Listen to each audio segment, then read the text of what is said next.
그러니까 이 성경이 말하는 예수님의 복음, 예수 그리스도의 복음은 우리를 완전히 저 가장 낮은 바닥에 떨어뜨린 다음에 시작이 됩니다. 그러니까 이 얘기는 사람들이 쉽게 받아들여요. 예수님이 당신의 죄를 용서했습니다. 이 얘기는 좋은 얘기죠. 내가 죄 때문에 좀 마음이 괴로웠는데, 야, 내 용서받았대. 그리고 내가 죄 때문에 지옥에 가서 형벌을 받을 게 두려웠는데, 내가 그게 용서가 됐대. 그건 쉽게 받아들여요. 그건 좋은 얘기잖아요. 근데 그 좋은 얘기 이전에 굉장히 절망적인 얘기가 있었던 겁니다. 우리를 가장 비참하게 만드는 얘기가 있었던 거예요. 근데 그 얘기를 듣지 않고, 그러니까 우리가 죄와 사망 가운데 있을 때 우리가 얼마나 비참하고 절망적이었는지 그 얘기는 듣지 않고, 죄를 용서받았고 지옥의 형벌을 면했다는 얘기만 쉽게 받아들이는 겁니다.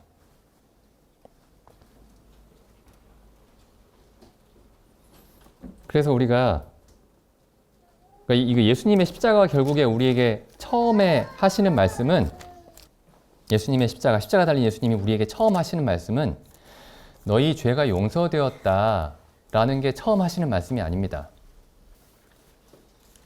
처음 하시는, 예수님의 십자가를 통해서 처음으로 우리에게 하시는 말씀은 너희가 나무에 달려 하나님의 영원한 저주와 진노를 받아야 할 사람들이다 라는 얘기를 처음으로 하시는 거예요. 너희가 본래 하나님의 영원한 진노 아래 있는 사람들이다 라고 말하는 게 예수님의 십자가의 처음 메시지인 겁니다. 그게 표적이에요. 예수님의 십자가를 통해서 우리의 죄가 사함받았습니다 라는 얘기에는 아멘, 참 은혜로운 말씀입니다 라고 쉽게 얘기할 수 있지만은 그 이전에 하나님이 전해주신 또 한 가지 메시지, 너희 안에는 아무런 선함과 의로움이 없다, 하나님의 영원한 저주와 진노의 대상이다 라는 이 메시지에 대해서는 쉽게 아멘 하지 못하는 겁니다.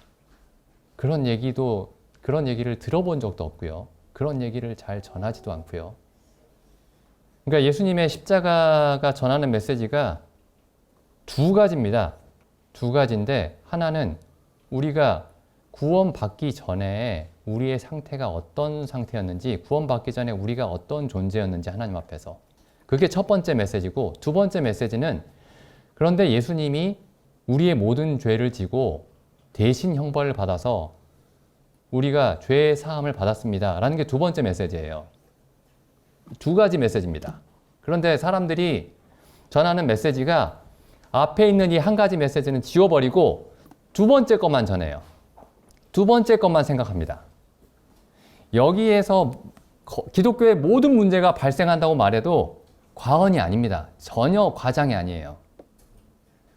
여기에서 모든 문제가 생기는 겁니다.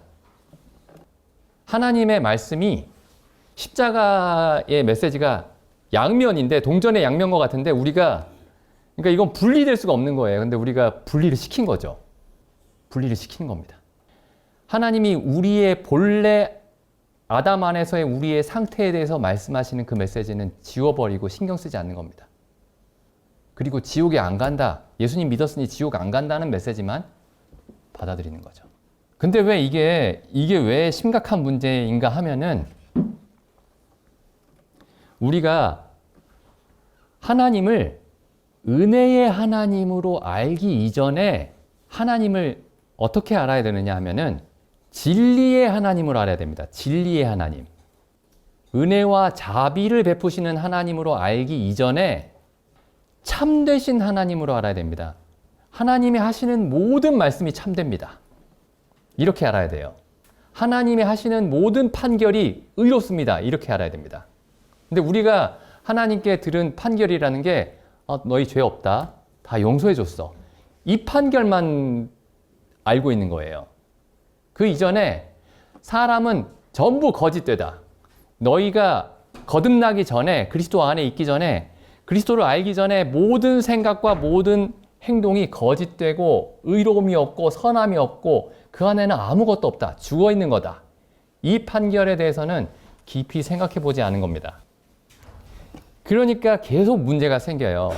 내가 죄사함을 받고 거듭나가지고 교회 생활을 하는데 그 이전에 내가 거듭나기 전에 세상에서 내가 하던 모든 생각과 판단과 행동이 그 안에 참된 것이 하나도 없었다라는 그 진리를 제대로 배우지 않고 넘어왔기 때문에 거듭났다고 하면서 죄사함 받았다고 하면서 교회 안에서의 삶이 그 이후의 삶이 세상 사람들과 별로 다르지 않은 겁니다. 다른 게 하나 있다면 나 죄 용서 받았어? 나 지옥에 안 가? 이렇게 주장하는 것 외에는 다른 게 별로 없어요. 그건 죄사함 받은 게 아닙니다. 구원 받은 것도 아니고 아무것도 아닙니다. 속고 있는 거예요. 여기 우리가 항상 찾아오는 여기 누가복음 그 십자가의 강도 이야기를 보시죠. 누가복음 23장 39절.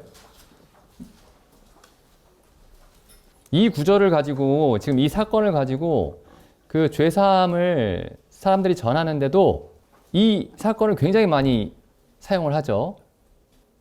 그런데도 핵심을 빠뜨립니다. 여기 23장 좀 읽어보겠습니다. 23장 39절. 달린 행악자 중 하나는 비방하여 가로되 내가 그리스도가 아니냐 너와 우리를 구원하라 하되 하나는 그 사람을 꾸짖어 가로되 내가 동일한 정죄를 받고서도 하나님을 두려워 아니하느냐. 41절 보시죠. 우리는 우리가 행한 일에 마땅한 형벌을 받는 것이니 이에 당연하거니와 하나님이 우리를 나무에 매달아서 하나님의 그 율법의 모든 저주와 진노를 우리에게 내리신다 할지라도 그것은 마땅합니다. 당연합니다. 라고 지금 이 구원을 받게 될 이 강도가 그렇게 고백을 하고 있습니다. 이게 없으면 그 예수님이 다음에 내가 너의 죄를 용서하고 네가 나와 함께 낙원에 있을 것이다 라는 말씀이 없는 거예요. 근데 이거 건너뛰고 이 말씀, 이 고백을 건너뛰고 많은 사람들이 죄 사함을 받았습니다. 정말 받은 걸까요? 안 받았어요. 못 받았습니다.